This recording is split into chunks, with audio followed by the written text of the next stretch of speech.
أعوذ بالله من الشيطان الرجيم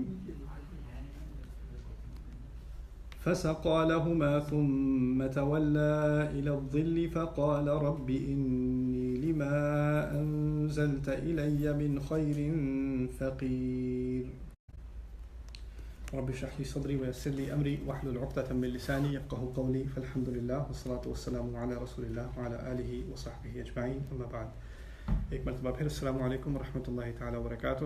For those of you that are just tuning in, this is going to be in Urdu. Sorry. Okay. تو انشاءاللہ تعالیٰ آج میں نے آپ سے سورۃ القصص کی ایک دعا کا ذکر کرنا، آپ سے اس بارے میں بات کرنی ہے. موسیٰ علیہ السلام کی دعا کا ذکر ہے جب وہ مصر سے نکل گئے تھے، نجات پا کے نکل گئے تھے، صحرا میں تھے، انہیں یہ علم نہیں تھا میں کس طرف جاؤں، کہاں جاؤں. فلما توجہ تلقاء مدین قال رب عسى ربی ان یہدینی سواء السبیل. جب ان کا چہرہ مدین کی طرف ہوا، اب اندازہ کریں صحرا میں ہے، صحرا میں کوئی سڑکیں نہیں ہوتی، سامنے آپ کی کھلی زمین ہے، آپ کو نہیں پتا آپ نے اس طرف جانا ہے اس طرف جانا ہے، آپ کو کسی صحیح راستے کا اندازہ نہیں ہے. یہ عین ممکن ہے کہ اگر آپ ایک راستے پر نکل جائیں، آگے کچھ بھی نہ ہو، نہ کھانے کو ملے نہ پینے کو ملے، انسان صحرا میں مر جائے. دوسرا یہ ہے کہ اگر آپ کو اس بات کی بھی کوئی ضمانت نہیں کہ آپ ایک سیدھی لائن میں چل رہے ہیں، کیونکہ اگر صحرا میں انسان چل رہا ہو تو آہستہ آہستہ تھوڑا تھوڑا ادھر ادھر ہو کے وہ پورا ایک سرکل ہی بنا لے، اس کو پتہ بھی نہ چلے کہ میں ایک ہی جگہ گھوم رہا ہوں. تو قرآن نے بتائی ہے ایک عجیب بات کہ جب وہ شہر سے نکلے، مصر سے نکلے، صحرا میں تھے، ادھر ادھر چہرہ کر رہے ہیں، جیسے ان کا چہرہ مدین کی سمت میں گیا. اب انہیں مدین نظر نہیں آ رہا، وہ کئی میل دور ہے، لیکن جب چہرہ اس طرف گیا تو اسی وقت دل میں دعا آ گئی، امید ہے کہ میرا رب مجھے سب سے سیدھے راستے کی طرف ہدایت دے دے گا، اور وہ اس طرف چلنا شروع ہو گئے. فلما توجہ تلقاء مدین قال عسى ربی ان یہدینی سواء السبیل. تو وہ اس طرف چل نکلے. یہ اللہ تعالیٰ کی طرف سے ایک خاص ہدایت تھی ان کو، وہی تھی کہ میں نے اسی طرف چلنا ہے. دیکھیے اگر اس سے 1 ڈگری کا بھی فرق ہوتا تو کہاں پہنچ جاتے، تھوڑا سا بھی فرق ہو. اگر یہاں سے فرض کریں ایک شہر اس طرف ہے، میں 1 ڈگری اس طرف چلنا شروع ہو جاؤں، میں کہیں اور ہی پہنچ جاؤں یا کہیں بھی نہ پہنچوں، اور صحرا میں تو یہ موت کے برابر ہے. تو وہ جب نکلے آگے، فلما ورد ماء مدین، جب وہ مدین کے پانی کے پاس پہنچے، پانی کا ذکر اس لیے ضروری ہے کہ صحرا میں تھے، تو یہاں مدین نہیں سے پہنچے، مدین کا ایک ان کے تھوڑی سی کوئی جھیل تھی، اس کے قریب وہ پہنچے. وجد علیہ امۃ من الناس یسقون، وہاں پر انہیں ایک ایسا گروہ ملا جو اپنے جانوروں کو پانی پلا رہا تھا. ووجد من دونہم امرأتین تذودان، اور دور کہیں ان کو 2 عورتیں نظر آئیں جو اپنے جانوروں کو کھینچ کے رکھے ہوئی تھیں. یعنی باقی سارے اپنے جانوروں کو پلا رہے ہیں اور ان کی بھیڑ بکریاں جو ہیں وہ ان کو روکے ہوئے ہیں، اور وہ بھیڑ بکریوں کو پانی نظر آ رہا ہے گرم صحرا میں، تو وہ نیچے جانے کی کوشش کرتی ہیں اور وہ ان کو بار بار پیچھے کھینچ رہی ہیں دونوں، باقی تمام کراؤڈ سے الگ ہو کے. تو جب انہوں نے یہ منظر دیکھا تو ان کے پاس گئے، 2 لڑکیوں کے پاس، کہا ما خطبکما، کیا مسئلہ ہے تمہارا، یہ کیا کہانی ہے، کیا کر رہی ہو. اب یہ ایک عجیب واقعہ ہے کہ 2 لڑکیاں ہیں، وہ ایک جانوروں کے ساتھ کھینچا تانی ان کی ہو رہی ہے، اور موسیٰ علیہ السلام اس وقت نوجوان آدمی ہیں، اور وہ جا کر نہ سلام نہ دعا، بس یہ جا کے پوچھ لیا کیا مشکل ہے تمہاری، کیا مسئلہ ہے، ما خطبکما، یہ بات کیا ہو رہی ہے، کیا ماجرا ہے تمہارا. ایک عجیب سین ہے یہ. اس سے بات یہ سمجھ میں آتی ہے کہ کبھی کبھی ہم جو ہے اسلام سے زیادہ اسلامی ہو جاتے ہیں. جب کسی کو مدد چاہیے ہو، نہیں استغفر اللہ، اور میں نے بات نہیں کرنی. کسی کو مدد چاہیے تو کسی کو مدد چاہیے، اس میں کوئی فرق نہیں. ابھی وہ نبی بھی نہیں ہے، اور وہ دونوں کم عمر کی لڑکیاں ہیں. بات کرنا کسی دوسرے جینڈر سے، یعنی آپ نے دوسری جنس سے بات کرنی ہے، لڑکے نے لڑکی سے بات کرنی ہے، کالج میں ہو، جاب پر ہو، آفس میں، کہیں بھی ہو، بات ہے کہ تمیز سے بات کرنی ہے، ادب سے بات کرنی ہے. یہ نہیں کہ بات ہی نہیں کرنی، اگر ضرورت ہوتی ہے تو بات کرتا ہے انسان. تو یہاں آ کے انہوں نے بات کی، کہا کیا مسئلہ ہے آپ کا.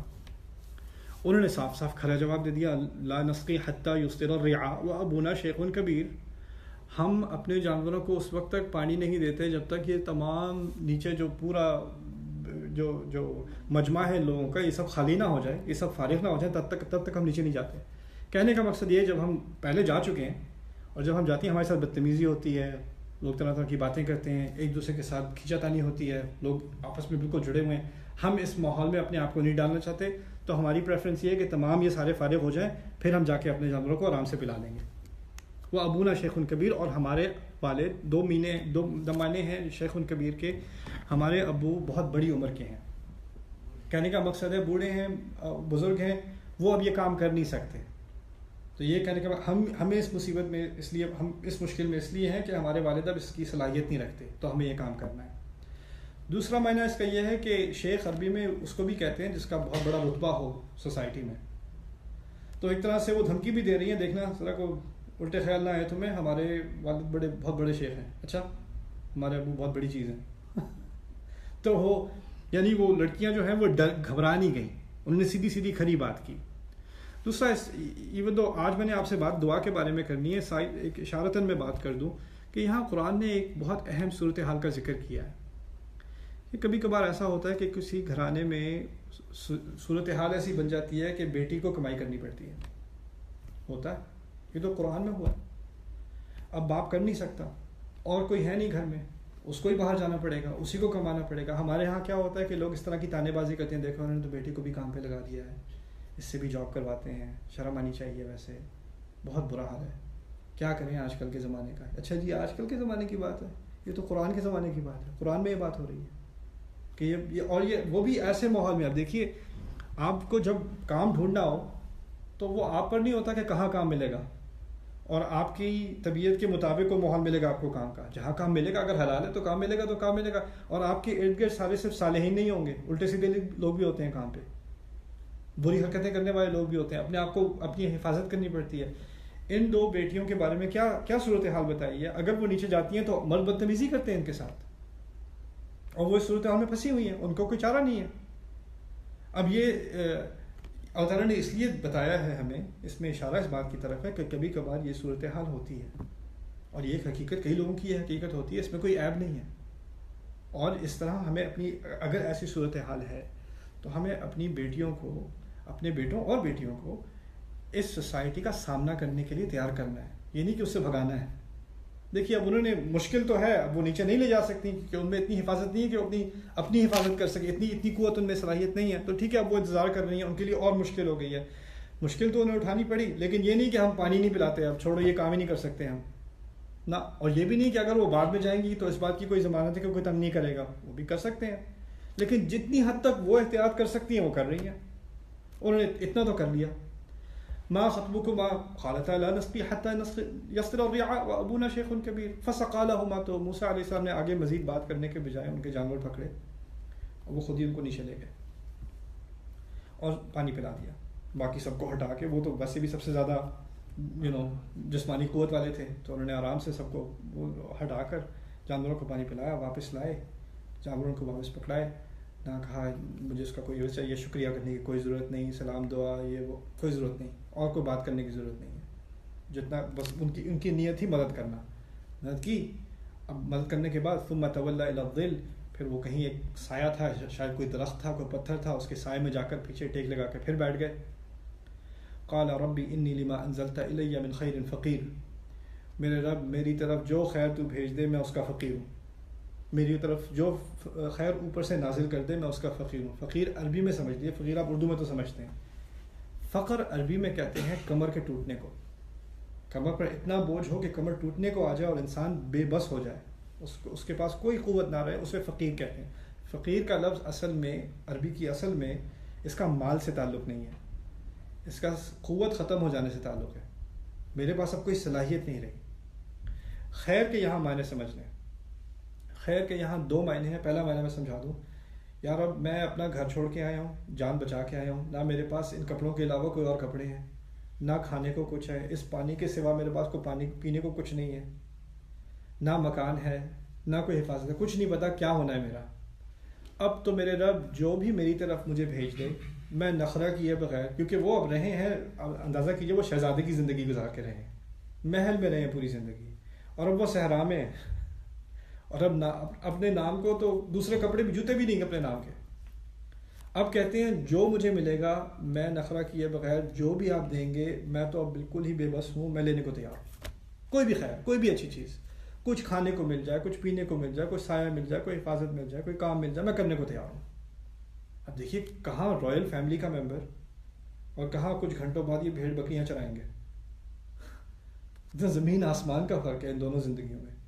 لیکن اسے کہتے ہیں، پہلے معنی اس دعا کے یہ ہیں کہ انہوں نے اللہ تعالیٰ سے فرمایا کہ میں اب اس صورتحال میں ہوں کہ اب مجھے اپنی پریفرنس نہیں کرنی، اپنے نخرے نہیں کرنے کہ نہیں یہ میرے لائق چیز نہیں ہے، اس سے اچھا کیا ہے.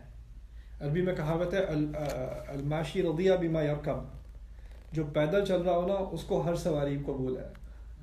اس کو گدھا دے دو، اس کو سائیکل دے دو، اس کو گاڑی دے دو، اس کو بس وہ لے لے گا. اس کو نخرے نہیں کرنے. کہنے کا مقصد یہاں پر یہ ہے کہ ہمیں جب اللہ تعالیٰ سے خیر، کسی کو ہوتا ہے کہ جاب کسی کی چلی جاتی ہے، اکانومی خراب ہے، جاب ان کی وہ لے آف ہو گئے، شاید ان کی کسی اسپیشلائزیشن میں جاب تھی، کوئی ہائی اینڈ جاب تھی، اس کی کوئی خاص سیلری تھی. اب سال ہو گیا، 2 سال ہو گئے، 3 سال ہو گئے، جاب نہیں مل رہی. اب اور آفرز آتی ہیں جاب کی، لیکن وہ اس لیول کی نہیں تھیں جو پہلے جاب تھی. اب وہ اسی کی وجہ سے کہتے ہیں نہیں مجھے نہیں چاہیے، میں نہیں لیتا. یعنی جب تک وہ اس کیلیبر کی نہیں ملے گی میں لوں گا ہی نہیں. اب ہو سکتا ہے وہ دوبارہ کبھی نہ ملے. اس وقت اس بات کا اعتراف کرنا کہ جو خیر میرے سامنے آ رہا ہے میں اس کو نہیں ٹھکراؤں گا. وہاں ہو سکتا ہے مجھے دوبارہ سے شروعات کرنی ہو اور پھر دوبارہ اپنے آپ کو بلڈ کرنا ہو سکتا ہے اللہ تعالیٰ نے مادی رزق کم کر دیا ہو لیکن کچھ اور رزق کے اور پہلو ہوتے ہیں وہ زیادہ کر دیے ہوں، ایسا بھی ہوتا ہے. تو میرا ایک دوست تھا پرانا، اس کی وہ ہندو تھا اور وہ اسکول میں ایکسیپٹ ہوا، کالج میں ایکسیپٹ ہوا، یونیورسٹی میں، اور اس کو 3-4 جگہ سے ایکسیپٹنس ہے لیکن اس کو خواہش تھی ایک یونیورسٹی میں جانے کی. باقی ساروں نے ایکسیپٹ کر لیا، اس نے ایکسیپٹ نہیں کیا جس میں وہ جانا چاہتا تھا. بڑا ڈپریس ہندو تھا اس وقت. جس یونیورسٹی میں پھر آخر کار ڈپریشن میں آ کے اس نے ایک یونیورسٹی قبول کر ہی لی جو قریب تھی کر کے. وہاں گیا، وہاں مسلمانوں سے اس کی ملاقات ہوئی، مسلمان ہوا وہاں یونیورسٹی میں. بعد میں اس کا کریئر بھی بدل گیا، اس نے ڈاکٹر بنا تھا، وہ کچھ اور جا کے بنا. لیکن بعد میں کہتا ہے کہ جو رزق مجھے یہاں ملا وہ کہیں نہیں ملنا تھا، وہ دین اس کا رزق تھا. کبھی کبھار اللہ راستہ بدل دیتا ہے اور اس راستے میں کوئی اور رزق ہوتا ہے جو من حیث لا یحتسب، جس کا انسان کو گمان بھی نہیں ہوتا. موسیٰ علیہ السلام نے اللہ تعالیٰ سے کھلی طرح اعتراف کر دیا کہ دیکھیے جو آپ مجھے دیں گے میں لینے کو تیار ہوں. ربی انی لما انزلت الی من خیر فقیر. دوسری بھی خیر کا دوسرا معنی بھی یہاں سمجھنے بہت ضروری ہے. خیر کہتے ہیں اچھے کاموں کو بھی، اچھے کاموں کو بھی خیر کہتے ہیں، اچھی چیزوں کو بھی خیر کہتے ہیں عربی میں. وہ یہ بھی کہہ رہے ہیں میرے رب ٹھیک ہے میرے ضمیر پر ایک بہت بڑا گناہ جس کی میں نے معافی تو مانگ لی ہے، ایک قتل ہوا تھا اس کی معافی تو میں نے مانگ لی ہے، لیکن میرا ضمیر مجھ سے کہتا ہے کہ میں اس کے جواب میں اچھے کام کرتا رہوں. ابھی صحرا میں اتنا چلنے کے بعد، آدھا پیاسا مرنے کے بعد تھوڑا سا میں نے پیا، مجھے نظر آیا کہ کسی کو مدد چاہیے، میں فوراً لپک کے میں نے مدد کی. میرے رب اگر کوئی اور اچھا کام کرنے کا موقع ہو تو مجھے تو اس کی بہت ضرورت ہے. میں اچھے کاموں کا پیاسا ہوں کیونکہ میرے ضمیر میں، میری ماضی میں کوئی ایسی چیز ہے جس کو میں پوری طرح مٹانا چاہتا ہوں اپنے لیے. میرا رب تو معاف کرنے والا ہے، لیکن انسان کے دل میں اللہ تعالیٰ نے ایک چیز ڈالی ہے. اگر آپ کے پچھلے میں، آپ کے ماضی میں، آپ کے کل میں، پچھلے والے کل میں آپ کا کوئی گناہ ہے، کوئی غلطی ہے، تو اس کو مٹانے کے لیے آپ کے اندر ایک پیاس ہونی چاہیے کہ میں اور کس کی مدد کروں، کیا اچھا کام کروں. اس کی بھی انہوں نے دعا کی، یار رب میں تو اب یہاں سائے میں آ کے بیٹھ گیا ہوں، ان دونوں کی تو مدد ہو گئی، اگر کسی اور کے لیے بھی کوئی اچھا کام کرنا ہو تو مجھے اس کی ضرورت ہے، مجھے وہ موقع بھی دے دیں. ربی انی لما انزلت الی من خیر فقیر. بڑی پیاری دعا ہے. تو اب یہ دو دعائیں کرنے کے بعد آگے جو ہوا وہ بہت اہم ہے سمجھنا. فجاءته احداهما تمشي على استحياء. اس فا کو عربی میں کہتے ہیں الفاء السببیہ. فاء السببیہ ہوتا ہے کہ جب کوئی بات پہلے کی گئی ہو اس کی وجہ سے اگلی بات. تو اس کو سمجھیے، انہوں نے یہ دعا کی جو خیر میری طرف نازل ہو، دنیا کا کوئی خیر یا اچھا کام کرنے کا موقع، میں اس کا بری طرح ضرورت مند ہوں، میں فقیر ہوں اس کے لیے، میرا رب تو ہی نازل کر سکتا ہے.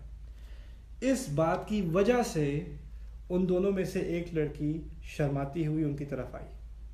فجاءت احداهما تمشي على استحياء. سمجھ لیجیے ہوا کیوں. ان لڑکیوں نے وہ وہاں پر کھڑی اس لیے تھی کہ ان کے جانوروں کو پلانا تھا. وہ 2-3 گھنٹے وہاں کھڑی رہتی جب تک وہ باقی سارے فارغ نہ ہو جاتے. موسیٰ علیہ السلام نے 5 منٹ میں کام کر دیا، آ کے جانور واپس کر دیے. اب یہ دونوں لڑکیاں واپس گھر چلی گئیں 3 گھنٹے پہلے. ان کے اسکیجول میں تو تھا 7 بجے پہنچنا ہے، وہ 4 بجے پہنچ گئی. باپ نے پوچھا اتنی جلدی کیسے واپس آ گئے، کیا ہوا تھا؟ انہوں نے بتایا وہاں پر ایک ملا تھا، اس نے مدد کی. باپ کو پہلے تو حیرت ہوئی ہوگی کہ یہ کون ملا تھا بھائی؟ اچھا کوئی لڑکا تھا، کم عمر کا تھا، اس نے آ کے تم سے بات کی؟ کیا بات کی؟ نام پوچھا تھا؟ کہاں نظریں کہاں تھیں اس کی؟ اور کیا کیا بات کی اور کیا پوچھا؟ انہوں نے صاف صاف جواب دے دیا. اس نے تو اور کوئی بات ہی نہیں. اس نے کہا کیا مسئلہ ہے تمہارا، اور اس کے علاوہ اس نے کچھ کہا ہی نہیں. جانور لے گیا واپس کیے. یہ بھی نہیں کہا شکریہ کی کوئی ضرورت نہیں ہے، میرا نام موسیٰ ہے، خیر میں یہاں سے ہوں. کچھ بات نہیں کی، کچھ اور نہیں کیا. کوئی سائڈ میں ڈائلاگ نہیں تھے. بس انہوں نے وہ مدد کی اور جا کے وہ لگتا تھا کہ وہ کوئی دعا کر رہا ہے وہ درخت کے نیچے جا کے. یہ بھی نہیں کہ درخت کے پیچھے جا کر اس کے سائے میں بیٹھ کے دعا کر کے بار بار ادھر دیکھنا، کچھ بھی نہیں. اب باپ کو آ کے انہوں نے رپورٹ دی. اب دیکھیے اگر آپ کو ایسی صورتحال میں، ایسی سوسائٹی میں رہنا ہے جس میں آپ نے اپنی بیٹی کو باہر بھیجنا ہے. آج ہم صحرا میں جانور کو پانی پلانے کے لیے نہیں بھیجتے، آج ہم یونیورسٹی بھیج دیتے ہیں، جاب پہ بھیج دیتے ہیں، ہائی اسکول بھیج دیتے ہیں. بھیجتے ہیں کہ نہیں بھیجتے؟ اب وہ جب ہماری بیٹیاں باہر جاتی ہیں، ہماری بہنیں باہر جاتی ہیں، تو ان کا لوگوں سے واسطہ پڑتا ہے، اچھے لوگوں سے بھی، برے لوگوں سے بھی، ہر طرح کے لوگوں سے واسطہ پڑتا ہے ان کا. ان کو وہ دنیا دیکھنے کو ملتی ہے جو آپ کو نہیں دیکھنے کو ملتی. آپ گھر میں ہیں، آپ کی اب وہ عمر نہیں ہے. ان کا جیسے پروفیسر سے ان کا یونیورسٹی میں واسطہ پڑتا ہے، لڑکوں سے واسطہ پڑتا ہے، کالیگ سے واسطہ پڑتا ہے، آپ کو اس دنیا کو کوئی علم آپ کو نہیں ہے. اگر آپ کو اپنی بیٹی پہ اتنا اعتبار ہے کہ آپ اس کو باہر بھیج دیں، تو پھر آپ کو اتنا اعتبار بھی ہونا چاہیے کہ اگر وہ آپ کو رائے دیتی ہے کہ یہ اچھا تھا یہ برا تھا، تو اس کی رائے پہ اعتبار کرنا ہے. اگر اتنا اعتبار تھا کہ باہر بھیجنا ہے تو پھر سننے کو بھی ہمیں اتنا بھی، کیونکہ ہماری اوریجنل پٹھان ہے، اتنا بھی پٹھان نہیں ہونا چاہیے اچھا لڑکے نے بات کی تمہارے اب نہیں جاؤ گی تم، ہم مر جائیں گے اب تم واپس نہیں جاؤ گی. ایسا نہیں ہوتا. اچھا تعریف بھی کر رہی ہے لڑکے کی، اچھا بہت اچھا لگا تمہیں کیا نا. اگر کوئی تھا اچھا تو تھا، کوئی بات نہیں سننے کو، اس میں کوئی شرم نہیں، اس میں کوئی عیب نہیں. اور باپ نے کیا کیا پھر یہ بات سننے کے بعد، تعریف سننے کے بعد کہا، ایک میں سے، دونوں کو نہیں کہا، ایک کو کہا جاؤ اس کو بلاؤ، اس کو کچھ دیتے ہیں، لگتا ہے کہ وہ مشکل میں ہے، ہمیں اس کی مدد کرنی چاہیے، جاؤ اس کو بلاؤ. اگر میں باپ ہوں تو میں کہوں کہ ایک بیٹی کے بجائے 2 بھیجنی چاہیے. وہ زیادہ یعنی اگر احتیاط کرنی ہے، محتاط ہونا ہے، تو ایک کو بھیجنے سے زیادہ محتاط کام کیا ہے کہ دونوں کو بھیجو. انہوں نے ایک بھیجی. اتنا اعتماد. اور یہ بھی ایک طرح سے ایک امتحان تھا بیٹی کا اور اس لڑکے کا بھی. وہ جانتے ہیں میری بیٹی اپنے آپ کو سنبھال سکتی ہے، وہ اپنے آپ کو ہینڈل کر سکتی ہے، لیکن وہ جاننا چاہتے تھے کہ اس کا بیہیویئر کیسا ہوگا، اس مرد کا. ٹھیک ہے اس نے کچھ اچھا کام کیا ہے، لیکن ابھی پوری طرح ہم اس کو نہیں پرکھ سکے، کیا کرے گا یہ. اب وہ بیٹھے ہوئے ہیں سائے میں، اور کچھ دیر بعد وہ لڑکی اس دفعہ، پہلی دفعہ تو بڑی اکڑا کے اس نے کہا تھا ہم نہیں ملاتے جب تک کہ سارے فارغ نہیں ہوتے، اور ہمارے ابو بہت بڑے شیخ ہیں. ٹف ہو کے اس نے بات کی تھی. اب اکیلی آئی تو شرما گئی، وہ کانفیڈنس نہیں رہا، اور آ کے کہتی ان ابی ادعوک لیجزیک اجر ما سقیت لنا. اصل بات یہ ہے کہ ہمارے ابو جو ہے وہ آپ کو بلا رہے ہیں تاکہ وہ آپ کو جو آپ نے ہمارے لیے پلایا تھا نا جانوروں کو، اس کی آپ کو کچھ اس کا معاوضہ دے دیں. انہوں نے یہ بات کی. اب پہلے آپ یہ سمجھنے کی کوشش کریں کہ موسیٰ علیہ السلام نے جب ان جانوروں کو پلایا تھا تو پیسے کے لیے نہیں پلایا تھا، نہ کھانے کے لیے، نہ شکریہ کے لیے. لا نريد منکم جزاء ولا شکورا. قرآن کہتا ہے نہ ہم تم سے جزا چاہتے ہیں نہ شکر چاہتے ہیں جب یہ اچھا کوئی کام کرتے ہیں. اب جب وہ آئی لڑکی اور اس نے کہا کہ ہمارے والد آپ کو معاوضہ دینا چاہتے ہیں، تو ان کو یہ، اگر ہم میں سے کوئی ہوتا نہیں میں نے تو یہ اللہ تعالیٰ کی راہ میں کیا تھا، مجھے اس کا کوئی معاوضہ نہیں چاہیے، بہن آپ جائیے. لیکن قرآن نے کیا بات کی ہے؟ انہوں نے دعا کی تھی میرے رب جو خیر میری طرف نازل ہو میں اس کا فقیر ہوں. اور اس وجہ سے اس لڑکی نے آ کے کہا میرے باپ آپ کو معاوضہ دینا چاہتے ہیں. کبھی کبھار اللہ تعالیٰ نازل آسمان سے نہیں کرتا، انسان کے ذریعے کرتا ہے. اب وہ جب آئے ہیں، اب وہ لڑکی آئی ہے، کہہ رہی ہے آپ کو پے کرنا چاہتے ہیں، آپ کو معاوضہ دینا چاہتے ہیں. اگر اب یہ مڑ کر کہیں نہیں میں تو یہ نہیں، میری الحمدللہ میں ٹھیک ہوں، جی آپ کا بہت شکریہ، نہیں تکلف ہوتا نا ہمارے یہاں، نہیں میں ٹھیک ہوں، خیر ہے میری خیر ہے، آپ فکر ہی نہ کریں، میں صحیح ہوں، میرا رب مجھے دے دے گا. اگر تم میں سے کوئی ایسا سوچتا نا پاگل انسان، وہ رب ہی تو دے رہا تھا، تو اور کیا تھا، وہ وسیلہ ہے اللہ تعالیٰ کی طرف، اس کو ٹھکرانا. کبھی ہوتا ہے کسی کو جاب نہیں مل رہی، مشکل میں اللہ سے دعائیں مانگ رہا ہے میرے رب کہیں سے مجھے روزگاری، اچھی روزی مل جائے، حلال روزی مل جائے. اس کے ساتھ نماز پڑھنے والا کہتا ہے بات سنیے میں ہمارے ادھر کوئی جاب اوپننگ ہے، آپ اپلائی کریں. نہیں میں ٹھیک ہوں، آپ فکر نہ کریں، میں الحمدللہ. اس کے دماغ میں ہوتا ہے میں نے لوگوں کی مدد نہیں لینی، عزت کا معاملہ ہے. یہ ٹھیک ہے، آپ کی بات ٹھیک ہے، عزت کا معاملہ ہے، لوگوں کی مدد نہیں لینی. عربی میں بھی کہا ہوتا ہے عز الرجل استغناؤہ عن الناس، انسان کی عزت ہوتی ہے کہ وہ کسی کا محتاج نہ ہو. لیکن کسی سے جا کے مانگنا الگ بات ہے، کوئی آپ کو آ کے آفر دے رہا ہے اور اس کو ٹھکرانا وہ الگ بات ہے، وہ پاگل پن ہے، وہ اللہ تعالیٰ کی نعمت کو ٹھکرانا ہے. اس نے آ کے آفر کی ہے اور آپ منع کریں، کیونکہ ہمارے کلچر میں ایک تکلف ہے نا، عربوں میں نہیں ہے، ہمارے کلچر میں تکلف ہے. عربوں میں کیا ہے کہ اگر آپ کسی عرب کے گھر جاتے ہیں، وہ کہتا ہے چائے پینی ہے شائے، آپ کہتے ہیں نہیں، کہتا ہے ٹھیک ہے نہیں میں ہی پی لیتا ہوں. وہ ایک دو دفعہ پوچھے گا پینی ہے، نہیں پینی، نہیں پینی، اچھا بالتاکید پکی بات ہے نہیں پینی، اچھا ٹھیک ہے نہیں پینی، ٹھیک ہے میں پی لیتا ہوں. ہمارے ہاں کیا ہوتا ہے، چائے پئیں گے، نہیں پئیں گے، نہیں پیجیے آپ پیجیے، نہیں میں ہرگز نہیں، کبھی نہیں پیجیے لیجیے. اور وہ آگے پیچھے ہوتا رہتا ہے معاملہ. کیوں ہوتا رہتا ہے؟ کیونکہ جب تک آپ 1000 دفعہ منع نہیں کریں گے اور آگے سے کوئی آپ کو ایسے زبردستی نہیں پلائے گا، تب تک تو وہ مہمان نوازی نہ ہوئی آپ نے. اور یہ آپ تکلف، آپ یہ نہیں کہہ رہے میں نے نہیں پینی، نہیں شکریہ، آپ اس لیے نہیں کہہ رہے کہ میں نے نہیں پینی. آپ کا کہنے کا مقصد ہے جلدی لے کے آؤ، کیا تمیزی ہے. دل میں یہ بات ہوتی ہے، کہتے یہ نہیں رہنے دیجیے آپ، بس خیریت ہے، نہیں ہم اس لیے تھوڑی آئے تھے. اگر کوئی عرب ہوتا بھی ہے کبھی، عربوں کیا بات ہے، میں مزے کی بات بتاؤں، سوریوں میں جب رشتے کے لیے کوئی آتا ہے نا ان کے گھر میں اور رشتہ اچھا ہو، ان کو بات کو پسند آئے، تو کھانا ہوتا ہے اور پھر چائے ہوتی ہے. رشتہ نہ پسند آئے تو وہ کہتے ہیں، بیٹی سے کہتے ہیں یا ماں سے کہتے ہیں چائے لے آؤ، یعنی ان کو جلدی فارغ کر دو، کھانا ضائع جائے گا. تو ایک میرا پاکستانی دوست تھا، اس کا سیریل اس نے جا کے پروپوز کیا تھا فیملی کو، تو وہ 5 منٹ میں ہی باپ نے کہہ دیا چائے لے آؤ. تو وہ سمجھا کہ وہ ہماری طرح کی چائے ہے، چلو پہلے چائے ہوگی پھر بسکٹ، پھر اس کے بعد آگے. تو وہ چائے کے بعد ہی سلام دعا ہو گئی. کہنے کا مقصد یہ ہے کہ اب جب کسی سے کہتے ہیں ہمیں سے کوئی جائے اور کوئی آپ سے آفر کرے آگے جی کچھ کھائیں گے، نہیں کچھ نہیں کھاؤں گا، اچھا چلو ٹھیک ہے پھر السلام علیکم. بڑے بدتمیز ہے، کھانا بھی نہیں کھلایا ان لوگوں نے. جو قولوا قولا سدیدا، یہ ہمارے دین کا ایک حصہ ہے، بات کیا کرو سیدھی.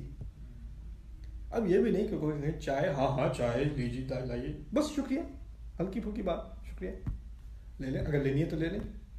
مجھے تکلف آتا نہیں ہے الحمدللہ، مجھے آتا نہیں، میں چائے ایسے ہی نہیں پیتا. وہ کنفیوژن ہو جاتی ہے جب میں کسی کے یہاں جاتا ہوں، کہتے ہیں چائے پئیں گے، نہیں میں نہیں پیتا. ان کو اردو ترجمہ سمجھ میں آتا ہے، ہاں میں پیتا ہوں، میں لا رہا ہوں. پھر مجھے سمجھانا پڑتا ہے نہیں میں اصل میں نہیں پیتا، میں پیتا ہی نہیں ہوں، آپ پانی دے دیجئے. واقعی؟ ہاں جی واقعی. یہاں انہوں نے اب موسیٰ علیہ السلام نے نہ کوئی تکلف نام کی چیز نہیں، فوراً انہوں نے کہا لیجزیک اجر ما سقیت لهما فلما جاءه، وہ فوراً پہنچ گئے، چلو بھائی چلیں، کوئی تکلف نہیں. کیوں؟ انہیں نظر آیا کہ میری دعا فوراً قبول ہو گئی ہے. اللہ تعالیٰ سے دعا کی تھی، ابھی فوراً قبول ہوئی ہے. یہ تھا ان کی طرف آنے والا خیر. اور خیر میں نے کہا تھا اس کے 2 پہلو ہوتے ہیں. ایک پہلو ہوتا ہے دنیا میں اچھی چیز، ایک پہلو ہوتا ہے اچھا کام. اب جب وہ گئے ہیں، انہوں نے پوری کہانی سنائی ہے باپ کو. میں مصر میں تھا، فرعون کے محل میں رہا ہوں، وہ تو اپنے آپ کو خدا ہونے کا دعویٰ کرتا ہے. میں نے ایک جھگڑا ہوتے دیکھا، غلطی سے میں نے کچھ اقدام کیا تو اب میرے اوپر مقدمہ ہو گیا، وہ مجھے قتل کرنا چاہتے ہیں، میں اس لیے وہاں سے بھاگا ہوں اور میں فرار ہو کے یہاں پہنچا ہوں، میرے پاس کچھ بھی نہیں رہا. یہ پوری کہانی سن کر بیٹی نے پچھلے پردے سے دوسری طرف سے باپ کو بلایا اور یا ابت استاجرہ، ابو جی اس کو آپ کام دے دیجئے، اس کو ہائر کر لیں. اب بیٹی نے جو کہا، اس کو دعا کی بات تو میں نے مکمل کر لی، یہ بات میں آپ کے سامنے رکھنا چاہ رہا تھا. بیٹی نے جو بات کی نا، اس کو ہائر کر لیں، اسے عربی میں کہتے ہیں ان اللبیب من الاشارۃ یفہم، اردو میں کہتے ہیں عقل مند کے لیے اشارہ کافی ہے. بیٹی کو اصل میں موسیٰ علیہ السلام پسند آ گئے اور انہوں نے دیکھا کہ میں نے بڑے مرد دیکھے، انہوں نے جا کے کام کیا باہر، انہوں نے ہر طرح کے مرد دیکھے، ایسا مرد انہوں نے پہلے نہیں دیکھا جو اتنا کھل کر، اتنی صراحت سے، اتنی ایمانداری سے پوری بات کر دے. جو چھپانے کی، میں نے کسی کو قتل کیا ہے، کچھ چھپانے کی چیز ہوتی ہے، وہ بھی نہیں چھپائی. دیکھیے آپ نے مجھے اپنے گھر میں بلایا ہے، آپ پہ حق بنتا ہے کہ میں پوری بات آپ کو بتا دوں کہ میرے ساتھ کیا ہو رہا ہے. یہ میری صورتحال ہے. انہوں نے کھل کے ساری بات بتا دی. انہوں نے کہا انہیں کام دے دیجیے. دیکھیے اگر کام دیں گے تو کہاں کام دیں گے, ان کے پاس کون فیکٹری لگی ہوئی ہے, ایک ہی تو گھر ہے, جانوروں کا خیال کرنا ہے. اب 2 بیٹیاں جن کی شادیاں نہیں ہوئی ہوئی اور ایک لڑکا وہاں کام کر رہا ہے جس کی شادی نہیں ہوئی ہوئی, کہنے کا کیا مطلب ہے؟ اس کو, اس لڑکے کو کام دینے کا ایک ہی مطلب ہو سکتا ہے کہ میری شادی یہاں کرا دیجیے. ٹھیک ہے نا. اب دیکھیے باپ بوڑھا ہو چکا ہے, باپ جا کے کہیں رشتہ نہیں ڈھونڈ سکتا. کہاں ڈھونڈے گا؟ کون ملے گا اسے؟ باہر جاتا ہے تو کون جاتا ہے؟ بیٹیاں جاتی ہیں. بیٹیوں کو پتا ہے باہر کیا ہو رہا ہے. اور اگر ہمارے یہاں کتنا برا ہے کہ اگر بیٹی کوئی سجیسٹ کرے کہ مجھے یہ لڑکا پسند ہے, کیسی قیامت آ جاتی ہے. اب یہ بیٹی کہہ رہی ہے باپ سے اس کو رکھنے کا, اشارے میں کہہ رہی ہے, ٹھیک ہے شرم کی بات ہے, کھل کے نہیں کہہ رہی میں نے اسی سے شادی کرنی ہے ابا. اس نے بھی اشارے میں کہا کہ یہ اس کو رکھنے. اور پھر یہ بھی نہیں کہ بات ختم کر لی. ان خیر من استاجرت القوی الامین, سب سے بہترین جس کو آپ کام پہ رکھیں اس میں تو دو خصلتیں, 2 اس کی خصوصیات ہونی چاہیے. اس میں طاقت ہو, اس میں قوت ہو, القوی, اور وہ امین ہو, امانت دار ہو. اس میں وہ دونوں خصلتیں, دونوں صلاحیتیں ہیں, دونوں خصوصیات ہیں. اس کو تو آپ کو رکھنا چاہیے. 2 چیزیں جو اس کو پسند آئیں, اس نے ان کی قوت بھی دیکھی, پھر ان کی امانت داری بھی دیکھی. اب اس کی بیس پہ انہوں نے اپنے والد سے کہہ دیا کہ میں اس کو آپ کام پہ رکھ لیں. باپ بھی بہت عقل مند, ان کو اچھا کام پہ رکھ لوں. کمرے سے پردے سے باہر آتے ہیں, بیٹھتے ہیں, کیا کہتے ہیں, انی اريد ان انکح احدی ابنتی ہاتین, میں اپنی ان دونوں میں سے ایک بیٹیوں کی تمہارے سے شادی کرانا چاہتا ہوں. اگر وہ بات نہ سمجھے ہوتے تو کیا آ کے کہتے چلو میں تمہیں کام دے دیتا ہوں. بات کیا کی, میں چاہتا ہوں کہ تمہارا رشتہ کر دوں اپنی بیٹی سے. باپ کو بیٹی کی بات سمجھنا آنی چاہیے ہوتی ہے, ان کی آپس میں کمیونیکیشن ہونی چاہیے, خاص کر ایسے ماحول میں جس میں بیٹی باہر جاتی ہے, اور باہر ایسے ماحول میں جاتی ہے جہاں وہ سوٹیبل نہیں ہے. وہاں اس کی تمیز کہ یہ صحیح ہے یہ غلط ہے, یہ مناسب ہے یہ مناسب نہیں ہے, اس پر اعتماد کرنا پڑتا ہے. اب وہ ماحول نہیں رہا. اب کبھی کبھار یہ قرآن کی بات ہو رہی ہے, دیکھیے کیسی عجیب بات ہو رہی ہے. یہ کیوں؟ کیونکہ ایسی صورتحال پیدا ہوتی ہے. قرآن ایک زندہ ہدایت ہے, اس میں یہ صرف کہانیاں نہیں ہیں, اس میں ہدایت ہے. ہر طرح کی صورتحال دنیا میں پیدا ہوگی. اگر ایسی صورتحال ہے تو ہمیں بیٹیوں پہ اعتماد کرنا, ان کی بات سننی ہے. ضد میں آ کے نہیں. اچھا, اور دوسری بات سمجھیے, وہ عرب ہے, مدین عرب ہے. موسیٰ کہاں سے ہیں؟ بنو اسرائیل سے ہیں. وہ دوسری نسل اور ہے. اگر کسی کی فیملی آسٹریلیا میں پلی بڑی ہے, کوئی فیملی امریکہ میں ہے, کوئی انگلینڈ میں, کوئی کہیں اور ہے, آپ اپنے گاؤں میں تو نہیں رہے. اب آپ کراچی میں نہیں ہیں, اب آپ لاہور میں نہیں ہیں, اب آپ اسلام آباد میں نہیں ہیں, اب آپ پنڈ میں نہیں ہیں, آپ یہاں آ گئے ہیں. یہاں پر تو اگر آپ کو کوئی ایمان والا مل جائے بڑی بات ہے, کوئی دیانت والا مل جائے بڑی بات ہے. اور اگر لڑکی آپ سے کہے کہ ابا وہ یونیورسٹی میں پچھلے جمعے پہ ایک لڑکے نے خطبہ دیا تھا, بڑا اچھا خطبہ دیا تھا, اس کو خطبہ پسند نہیں آیا تھا, سمجھنے کی کوشش کرو. اس کو کہو کہ اچھا وہ دوبارہ کب خطبہ دے رہا ہے, میں بھی سنوں. تھوڑا اس کو شرمندہ کرنے کے بجائے بات سمجھ لیا کرو, اور تھوڑا سا اس کو موقع دو کہ وہ بھی اپنی بات کر سکے آگے. بیٹی کو حق ہے کہنے کا, بیٹی کو اپنی پسند کا اظہار کرنے کا حق ہے. یہ دین نے دیا اسے, ہمارے کلچر نے نہیں دیا, ہمارے دین نے دیا. وہ تو کہتے ہیں اگر بیٹی نے پسند اس سے پہلے میں مر ہی جاتا, اس سے پہلے کہ تو ایسے الفاظ مجھ سے انا للہ و انا الیہ راجعون. ای دین ھذا, یہ کون سا دین ہے یار, یہ کون سا دین ہے؟ رسول صلی اللہ علیہ وسلم نے خدیجہ کو پرپوز کیا تھا کہ خدیجہ نے رسول صلی اللہ علیہ وسلم کو پرپوز کیا تھا؟ دیکھو تو صحیح, یہ ہمارا دین ہے. دونوں طرف سے, کبھی لڑکی کو پسند آتی ہے, کبھی لڑکی کو پسند آتی ہے, اور اس میں کوئی حرج نہیں ہے. جو چیز حرام ہے وہ حرام ہے, پسند اللہ تعالیٰ نے دل میں ڈالی ہے, اور اس کا صحیح راستہ کیا ہے کہ اپنے گھر والوں کو بتاؤ مجھے یہ پسند ہے, اس کو موقع دیجیے, اس سے بات کرنے دیجیے, اس کو پرسو کرتے ہیں, اس کو دیکھتے ہیں کہ اس میں امکان ہے کہ نہیں. پھر دوسری بات یہاں دیکھیے, کیونکہ ان کی صورتحال ایسی تھی, کیا اگر آ کر آپ رشتے کے لیے آتے بھی ہیں تو آپ کو امپریس کرنا ہوتا ہے فیملی کو, کپڑے شپڑے, جاب, بیک گراؤنڈ.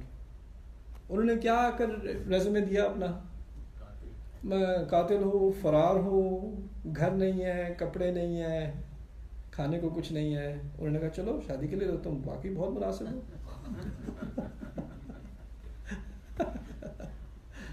یہ کیسے ہوا؟ اور وہ بھی اپنی نسل سے بھی نہیں. عرب میں اپنی نسل سے شادی کرنا تو بہت بڑی بات ہے, وہ اپنی نسل میں بھی نہیں ہے, اور پھر ان سے وہ شادی کرا دی اس طرح.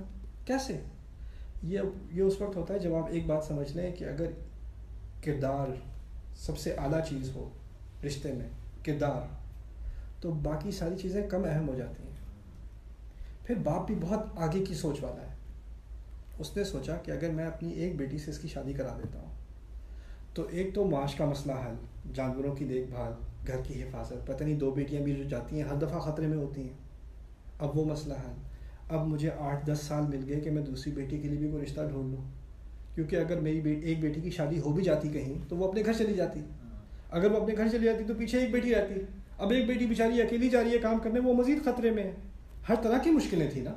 اب موسیٰ علیہ السلام کے آنے کی وجہ سے پورا گھرانہ حفاظت میں ہے, اسی لیے انہوں نے کہا تم یہاں پر رہو 8 سے 10 سال. اعلیٰ ان تأجرنی 8 حجج, دیکھو میں بیٹی سے شادی کرا دیتا ہوں لیکن تم میرے ساتھ کام کرو 8 سے 10 سال, اور میری ملازمت میں رہو 8 سے 10 سال. اور پہلے کہا 8 سال, 8 حجج فإن أتممت 10 فمن عندك, اگر 10 کرنا چاہتے ہو تو تمہاری مرضی. 8 سال کا ویزا ہے, 10 کا ایکسٹینڈ کر لو اگر کرنا چاہتے ہو تو. یہ بات انہوں نے آفر کی. اب اس میں ایک اور مزے کی بات ہمارے لیے, ان کے جو کام دینے والے ہیں, جو ان کو ہائر کرنے والے, ان کے باس ہیں, وہ ان کے سسر ہیں, اور ان کی رہائش اپنے سسرال میں ہے. آج کل کے دور میں اگر کوئی مرد اپنے سسرال کے ہاں رہتا ہے اور سسرال کے ہاں ملازمت کرتا ہے تو اس سے زیادہ شرمندگی کا مقام ہماری سوسائٹی میں شاید کہیں کوئی نہ ہو. کتنا برا سمجھا جاتا ہے. اس کی مردانگی پہ شک ہوتا ہے کہ یہ کیسا آدمی ہے یار, بیوی کے گھر میں رہتے ہو, سسر کے گھر میں رہتے ہو, ان کے پیسے کھاتے ہو. اگر ایسا تانا دینا ہی ہو تو اگر قرآن میں کسی کو یہ تانا دینا ہو نا, آپ تو کسے دیں گے؟ شرم کرو. مختلف صورتحال ہوتی ہیں زندگی میں اور ان میں کوئی عیب نہیں ہے. فیملی سرکمسٹینس, فیملی سچویشن ہر ایک کی مختلف ہوتی ہے, اس میں کوئی عیب نہیں ہے. اگر آپ نے یہ مذاق کسی کا اڑانا ہے تو آپ کے نزدیک موسیٰ علیہ السلام کی بھی توہین کرنی چاہیے. معاذ اللہ ثم معاذ اللہ. اللہ تعالیٰ نے صورتحال ہمیں قرآن میں اس لیے سکھائی ہیں کہ ہم اپنے اسٹینڈرڈ بنا لیتے ہیں اور ہم اپنے اوپر مشکلیں ڈال لیتے ہیں, لیکن کبھی کبھار ایسی صورتحال کسی کے لیے مناسب ہوتی ہے اور یہی اس کے لیے خیر ہے جو خدا کی طرف سے نازل ہوا ہے. ربی انی لما انزلت الی من خیر, یہ تمام خیر ہے جو ان کی طرف نازل ہوا. اور یہ انہوں نے پھر کہا ھذا ما بینی و بینک, یہ میرے آپ کے درمیان معاہدہ ہوا. ایما الاجل ان قضیت فلا عدوان علی, دیکھیے اگر میں 8 سال کرتا ہوں یا میں 10 سال کرتا ہوں, آپ مجھ پہ غصہ نہیں ہو سکتے. دوسری طرف انہوں نے بات بیلنس بھی کر دی, انہوں نے کہا آپ مجھ پہ غصہ نہیں ہو سکتے, آپ جو ہیں یہ نہیں کہہ سکتے کہ دیکھو 8 سال ہو گئے تو نکل رہے ہو کیا, 2 سال اور کر لیتے کیا تکلیف ہو جاتی تمہیں. یعنی سسرال کی طرف سے کوئی پریشر نہیں ہونا چاہیے اگر بات کلیئرلی ہوئی ہوئی ہے. دوسری یہاں آخری بات میں دعا سے آگے کر دوں, اور یہ خیر کا حصہ ہے کہ رشتے میں اصل بات ہو رہی ہوتی ہے باپ سے اور ہونے والے شوہر سے. 2 افراد کی اصل بات ہو رہی ہے, باپ کی اور ہونے والے شوہر کی. کیوں؟ بیٹی کی ذمہ داری بنیادی طور پر کس کی تھی؟ باپ کی. اور بیٹی کی ذمہ داری شادی کے بعد بنیادی طور پر کس کی ہے؟ شوہر کی. اصل بات ان دونوں کی ہے. ہمارے کلچر میں اصل بات تو مجھے نہیں پتہ چلتا کس کی ہے. ایک پورے خاندان اور ان کے تمام کزن اور ان کے تمام ہمسائے اور ان کے تمام شاخوں کی, ان کی تمام شاخوں سے, اور اصل بات ہوتی ہے عورتوں کی ہمارے خاندانوں میں. وہ آئے تھے اور اس نے جو ہے چائے یہاں رکھی اور یہاں نہیں رکھی. دیکھو سر, اس نے تو آ کے سلام بھی کیا, مجھے سنائی بھی نہیں تھی اس نے سلام کیا کہ نہیں کیا. بیٹا اس سے نہیں کرنی. نہیں میرا دل کھٹک رہا ہے اس کے بارے میں. اصل بات کس کی ہوتی ہے؟ لڑکے کی اور باپ کی. اور ہم نے کیا کیا ہے, لڑکے کو بچہ بنا دیا ہے. نہیں بڑوں کی بات ہو رہی ہے, بیٹا تم جاؤ وہاں بڑے بات کر لیں. مہر کی بات بڑوں میں ہو رہی ہے. بڑے کون ہے بھائی؟ شادی اس کی ہے. وہ مرد ہے. اگر بچہ ہے تو اس کی شادی نہیں ہونی چاہیے. پہلی بات, بچہ ہے تو شادی نہیں ہونی چاہیے. مرد ہے, وہ عورت ہے. عورت کی رضا لے لو. اس قصے میں آپ کو عورت کی رضا نظر آئی؟ پہلی بات، لڑکی نے خود کہا کہ مجھے پسند ہے، خود کہہ دیا، باپ کو سمجھ آ گئی بات. پھر لڑکے سے بات کی، لڑکے نے کہا میں ذرا امی کو کال کر لوں ذرا کہنے سے پہلے، ابو سے پوچھ لوں، وہ تو بیچارے اکیلے یہاں پر، ان کے دماغ میں بھی نہیں آیا کہ میں ذرا اجازتیں لوں اور جا کے پوچھوں. کیوں؟ وہ صورتحال نہیں ہے. میرے کہنے کا مقصد یہ ہے کہ اصل بات اگر آپ لڑکے کو نہیں دیں گے، اگر ذمہ داری لڑکے کو مرد شروع سے نہیں بنائیں گے تو وہ بچہ ہی رہے گا اور وہ شادی بھی ناکام ہوگی، کیونکہ اس کو مرد بننا ہی نہیں آیا. پھر ہوتا کیا ہے، ہمارے ہاں شادی کا ہال بک ہو گیا ہے، کیٹرنگ ہو گئی ہے، مہمان آئے ہوئے ہیں، مولوی صاحب بھی آ گئے تو لوگوں نے اور لیڈیز نے دوپٹے بھی لینے شروع کر دیے مولوی صاحب کو دیکھ کے، اور پھر ذرا سائڈ پہ ہو کے ذرا مہر کی بات کر لیں. نکاح نامے سے 10 منٹ پہلے مہر کی بات کرنے، اور پھر وہ کہتے ہیں جی $1,00,000، اور بیچارہ بریانی کھا رہا تھا دولہا، اس کے گلے میں پھنس گئی. پہلے تو جب پہلے بات کرتے ہیں مہر کی تو کیا کہتے ہیں، نہیں اپنے گھر کی بات ہے، کیا بات کر رہے ہیں، گھر کی بات رہنے دیجیے، بس جو آپ کہیں جو آپ کہیں. نکاح سے 2 منٹ پہلے اتنے $، اتنا کچھ، یہ باتیں شروع آخر میں کرنے کی کہ شروع میں کرنے کی ہیں؟ شروع میں کہا دیکھو تمہارا مہر یہ، میرا مہر یہ ہوگا بیٹی کا کہ تم نے یہاں 8 سال کام کرنا ہے، اگر 10 کر لو تمہاری مرضی. شروع میں بات کلیئر، اور کلیئر کس کے ساتھ؟ لڑکے کے ساتھ جس نے شادی کرنی ہے. اس کو بچہ سمجھ کے، اس کو کپڑے پہنا کے، سہرا پہنا کے سائڈ پہ بٹھا کے نہیں، پہلے اس سے یہ بات کرو، پہلے یہ بات کلیئر کرو، بعد میں جا کے نہیں. پھر ہمارے یہاں کرتے کیا ہے، ہم نے مہر کا بھی مذاق بنایا ہوا ہے، ایسی مقدار رکھیں گے جیسے وہ بہت ہی بلینئر آدمی ہے، اور پھر دونوں کی نیت میں تو دینا تھوڑی ہے، تو کہنے کی بات ہے. اگر آپ مہر نہیں دیں گے تو نکاح کیسے جائز ہوا؟ ان چیزوں میں کلیئرٹی پہلے سے ہونی چاہیے. یہ بھی خیر کا حصہ ہے، رب انی لما انزلت الی من خیر فقیر. تو ہمیں اس قصے سے بہت ساری حکمتیں نکلتی ہیں جن کی ہمیں آج نحن فی لمس الحاجہ، ہم بڑی شدید ضرورت میں ہے ان حکمتوں کی آج کے دور میں ہمارے گھرانوں میں. لیکن جو آخری بات میں آپ کے سامنے رکھ دوں اس دعا کے بارے میں، اور پھر مکمل کرتے ہیں اس حلقے کو. ربی انی لما انزلت الی من خیر فقیر، کہ آپ کبھی کسی کی مدد کو نہ ٹھکرائیں. اگر کسی کو آپ کی مدد کا، ٹھیک ہے مانگنا اور بات ہے، لیکن اگر کوئی آ کے آپ سے کہہ رہا ہے کہ میں آپ کی مدد کر سکتا ہوں یا اس طرح ہو سکتا ہے، تو آپ اس کو مت ٹھکرائیں اور اس میں اپنی عزت کا مسئلہ نہ بنائیں. وہ عزت کا مسئلہ نہیں ہے. یہ اللہ تعالیٰ نے اس بات کو الگ کر دیا، اور یہ اس بات کو ماننا کہ اللہ تعالیٰ کی طرف سے ہی یہ مدد آئی تھی، اور یہ اللہ تعالیٰ ہی کا شکر کرنا ہے، اور اس مدد کو ٹھکرانا اور اس مدد کو نظر انداز کرنا یہ اللہ تعالیٰ کی مدد کو نظر انداز کرنا ہے. پھر یہ نہ کہ میں اتنی دعائیں مانگتا ہوں مدد آتی ہی نہیں. وسیلے آئے تھے اور یہ بھی اللہ تعالیٰ کی طرف سے آتے ہیں. اللہ تعالیٰ ہمیں اس مدد کو سمجھنے میں اور اس کو قبول کرنے میں، اور اس سے اللہ تعالیٰ کی طرف اچھے کام کرنے میں، خود اپنے اچھے کام کرنے میں، اور ہماری اپنی دنیا کو بہتر بنانے کی توفیق دے. بارک اللہ لی و لکم فی القرآن الحکیم ونفعنی و ایاکم بالآیات و ذکر الحکیم. السلام علیکم.